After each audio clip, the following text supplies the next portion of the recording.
ትግራይ ኣብ ታሪኻ እቲ ዝኸፍአ ዝበሃል ኣብ መንጎ ህዝባን ሰራዊታን መክፍፋል ተፈጢሩ እዩ። ኣብ ቦምበር ውድብ ናጽነት ትግራይ ምእንተ ረብሓ ህዝብን ስርዓትን ፍትሕን ክበሃል ንዳያኑ ዓቀብቲ ሕግን ካብ ዝኾነ ይኹን ደጋዊ ጽዕንቶ ናጻን ገለልተኛን ኮይኖም ክሰርሑ ጻውዒት ቀሪቡ። ሩስያን ዩክሬንን ኣብ ቀረባ እዋን ዝርርብ ምቁራጽ ተኽሲ ክጅምራ ምዃነን ተሓቢሩ ዘብሎን ካልኦትን ሰላምታና በብ ዘለኹም ይብጻሕኩም ክቡራት ተኸታተልቲ ኣኽሱማውያን መራኸቢ ሓፋሽ ሎምውን ከምቲ ልሙድ ካብ ትግራይ ክሳብ ዓለም ለኸ ፍጻመ ጽሩይ ሓበሬታ ናባኹም ክነቕርብ ኢና። ንቪድዮና ላይክ ቻነልና ሳብስክራይብ ብምግባር ኣባል ቤተሰብና ይኹኑ። ኣኽሱማውያን መራኸቢ ሓፋሽ ንቕሓት ነቐድም።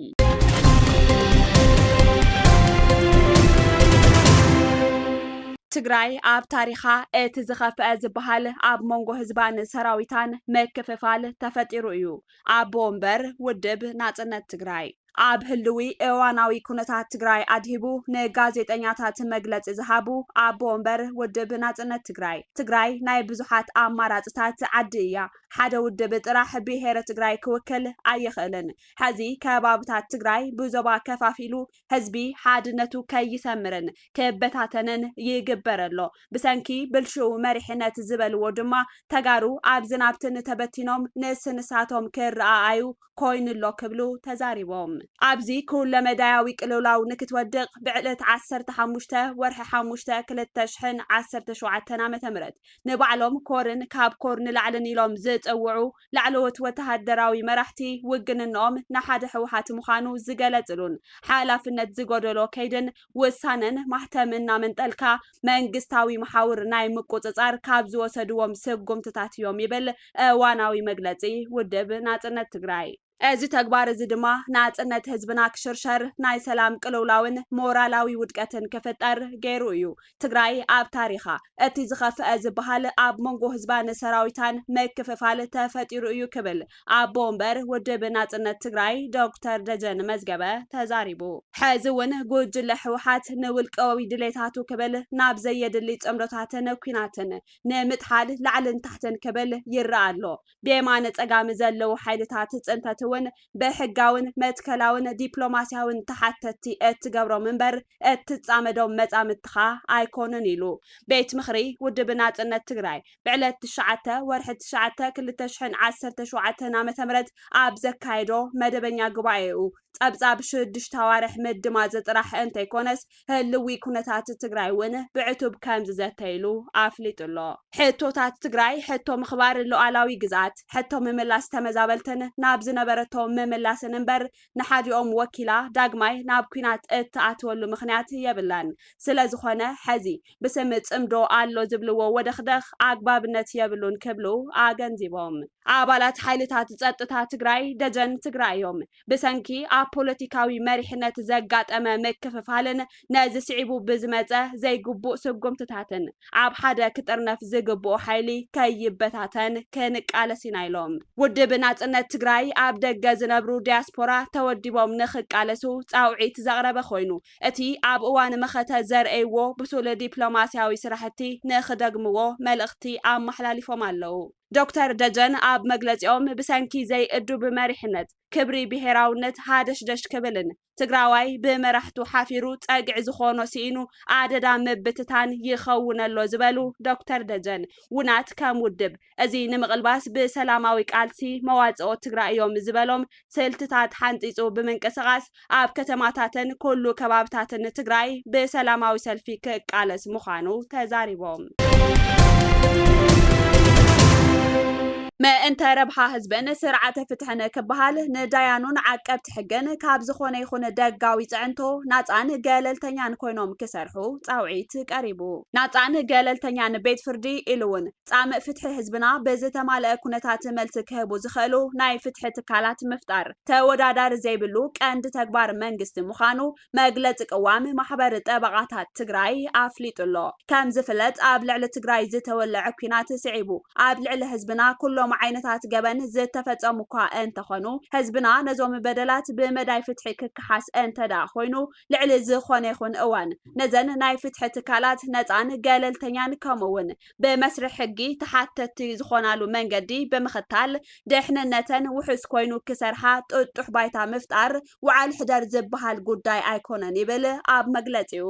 እንተኾነ ግን ኣብ ቀረባ እዋን ኣብ ልዕሊ ዳያኑን ኣብያተ ፍርዲ ክልልና ብፍላይ ድማ ኣብ ከተማ መቐለ ማእኸላይ ቤት ፍርዲ ኣብ ክንዲ ስርዓተ ሕጊ ተኸቲልካ ንጉዳይካ ውሳነ ክረክብ ምግባር ብዕለት 8 ጉንበት 2017 ዓ.ም ዝተፈጸመ ቀይዲ በታኽ ዝኾነ ተግባር እኹል ቆላሕታ ተዋሂብዎ ክእረምን ንዳያኑን ዓቀብቲ ሕግን እኹል ናይ ድሕንነት ውሕስና እንተዘይ ተገይሩ ከም ህዝብን ክልልን ናብ ዘይንወጾ ቅልውላው ዘእትወና ስለ ዝኾነ ኩሎም መንግስታውን ዘይመንግስታውን ኣካላት ተረባሪቦም ክሰርሑ ንጽውዕ ኢሉ ከም ትካል ናፃን ገለልተኛን ኮይኖም ካብ ዝኾነ ይኹን ደጋዊ ጽዕንቶ ናፃ ኮይኖም ሕግን ጥራሕ መሰረት ገይሮም ከይዲ ምርመራን ምጽራይን ንኸካይዱ ሕጋዊ ከለላ መሃብን ኣብ ምርግጋጽ ጻምእ ፍትሒ ህዝብና ወሳኒ ግደ ስለ ዘለዎ ኣብዚ መዳይ ኩሉ ዝምልከቶ መንግስታውን ዘይመንግስታውን ኣካላት ብዕቱብ ብሓባር ክረባረቡ ከም ማሕበር ንጽውዕ ክብል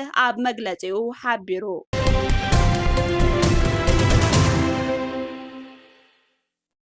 ኮሚሽን ሰብአዊ መሰላት ኣፍሪካ ኢትዮጵያ ኣብ ልዕሊ ህዝቢ ትግራይ ዝፈጸመቶ ገበን ትቕጽለሉ ከም ዘላ ኣፍሊጡ ኢትዮጵያ ኣብ ልዕሊ ህዝቢ ትግራይ ከቢድ ገበን ከም ዝፈጸመትን እቲ ገበን ሕዚ እውን ይቕጽል ምህላው ኮሚሽን ሰብአዊ መሰላት ኣፍሪካ ሓቢሩሎ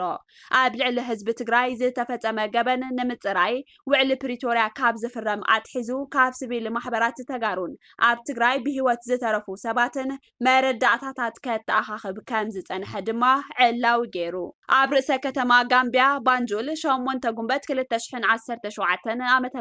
ኣብ ዝተወሃበ ጋዜጣዊ መግለጺ ኢትዮጵያ ኣብ ክልል ትግራይ ዘጋጠመን ዝቕጽል ዘሎን ሰፊሕ ግህሰት ሰብአዊ መሰላት ብዝብል ዝኸሰሰ እቲ ኮሚሽን ኣብቲ ዕለት ፍሉይ ምስማዕ ምስክርነት ከም ዘካየደን ብመሰረት ዝተኣከበ መረዳእታ ተሓታትነት ዘስዕብ ኣገዳሲ ስጉምቲ ምዃኑ ዝገለጸ እቲ ኮሚሽን ኢትዮጵያ በቲ ኮሚሽን ንዝቐረበላ ሓበሬታ ክሳብ ሕዚ ከተተግብር ከም ዘይከኣለት ሓቢሩሎ ካብ ፍርዲ ወጻኢ ዝፍጸም ቅትለት ስቅያት ጾታዊ ዓመጻት ከምኡውን ንሰራሕተኛታት ሰብአዊ ረድኤት ዒላማ ዝገበረ መቕተልቲ ብመንግስቲ ኢትዮጵያ ክትግበሩ ምጽንሖምን ሕዚ እውን ይቕጽሉ ምህላዎምን ዝጠቐሰ እቲ ጋዜጣዊ መግለጺ እቲ ሃገር ዓለም ለኸ ተሓታትነት ዘስዕብ ገበናት ትፍጽም ምህላዋ ዕላዊ ገይሩ ውዕሊ ፕሪቶሪያ ንጥሕሰት ሰብአዊ መሰላት ደው ኣየበለን ዝበለ እቲ ኮሚሽን ኣብ ልዕሊ ሰላማውያን ሰባት ዝፈጸመቶ ከቢድ ጥሕሰት ጅምላዊ ቅትለት ጾታዊ ዓመጽ ግዱድ ምምዝባል ጥሜትን ንነዊሕ እዋን ዝጸንሐ ምዕጻው መራኸቢ ኣገልግሎታትን ብደረጃ ኣህጉር ኣፍልጦ ዝረኸቡ ገበናት ምዃኖም ኣነጺሩ ሌጋል አክሽን ወርልድ ዋይድ ማሕበር ጠበቃታት ፓን አፍሪካ ደቢቪዮስ ፕሎፕቶን ዝተባሃሉ ማሕበር ጠበቃታት አፍሪካ ጥቅምቲ 2015 ዓ.ም ክሲ መመስራቶም ዘዘኻኸረ ኮሚሽን ሰብአዊ መሰላት አፍሪካ እቲ ክሲ ክሳብ ውዕል ፕሪቶሪያ ዝተፈጸሙ ገበናት ዘመላኽትን ነቲ ዝቕጽል ዘሎ ገበን ዘይሓውሰን መንባሩ ሓቢሩ ካብ 2013 ዓ.ም ጀሚሩ ኣብ ልዕሊ ህዝቢ ትግራይ ዝተፈጸመ ገበን ከምቶም ኣብ ካልኦት ከባቢታት ኢትዮጵያ ዝፈጸሙ ገበናት ዘይኮነስ ኣዝዩ መስካሕክሒ ምዃኑ ዘመላኸተ እቲ መግለጺ ተጀሚሩ ዘሎ ሕጋዊ መስርሕ ብብርኪ ኢትዮጵያ ከም ዘይውዳእን ዓለም ለኻዊ መስርሕ ከም ዝጠልብን ገሊጹ ፈጻሚት ዳይሬክተር ሕጊ አንቶኒያ ሞልቬይ ነቲ ምስማዕ ምስክርነት ኣመልኪተን ኣብ ዝሃብኦ መብርሂ ገፍዕታት ብስቕታ ክቕበር ከም ዘይኽእልን ኮሚሽን ኣፍሪካ ዝወሰዶ ውሳነ ፍትሒ ኣገዳሲ ምዃኑ ዘረጋገጸ ምዃኑ እዩ ክብላ ተዛሪበን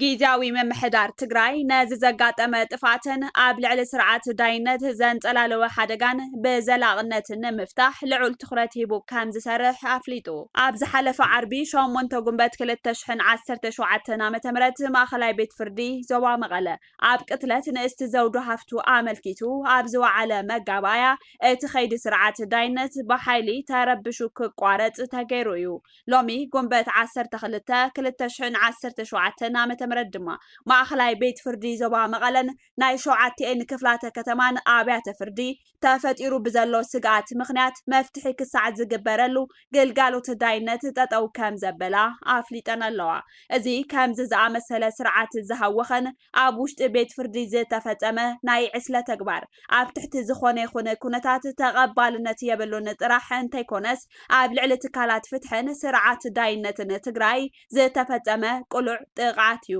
እዚ ከዓ ሕግን ስርዓትን ዘናሹ ኣብ ህውከትን ዕግርግርን ዝተሸመመት ጉልበተኛ ዝዕንድረላ ትግራይ ክትህሉ ዝድረኽ ሓደገኛ ተግባር እዩ ጊዜያዊ ምምሕዳር ትግራይ ነዚ ዘጋጠመ ጥፍኣት ኣብ ልዕሊ ስርዓት ዳይነት ዘንጸላለወ ሓደጋን ብዘላቕነት ንምፍታሕን ሰብ ሞያ ፍትሕን ዳይነትን ውሕስንኦም ተሓልዩ ስርሖም ብኣግባቡ ክፍጽሙ ዘኽእል ኩነታት ንምፍጣርን ኩሉ ዘድሊ ከም ዝገብር እናረጋገጸ ነዚ ብዕለት 8 ጉንበት 2017 ዓ.ም ዘጋጠመ ኩነታት ፈጠርቲ ኣጻሪው ናብ ሕጊ ዘቕርብ ኮይኑ ናይቲ ምጽራይ ውጽኢትን ውሳነን ተፈጻምነቱ ልዑል ትኹረት ሂቡ ከም ዝከታተሎን ውጽኢቱ ንህዝቢ ዕላዊ ከም ዝገብርን የፍልጥ ክብል ኣብ ድሕረ ገጽ ቤት ጽሕፈት ፕሬዝዳንት ጊዜያዊ ምምሕዳር ትግራይ ዘረኸብናዩ ሓበሬታ ኣመላኺቱ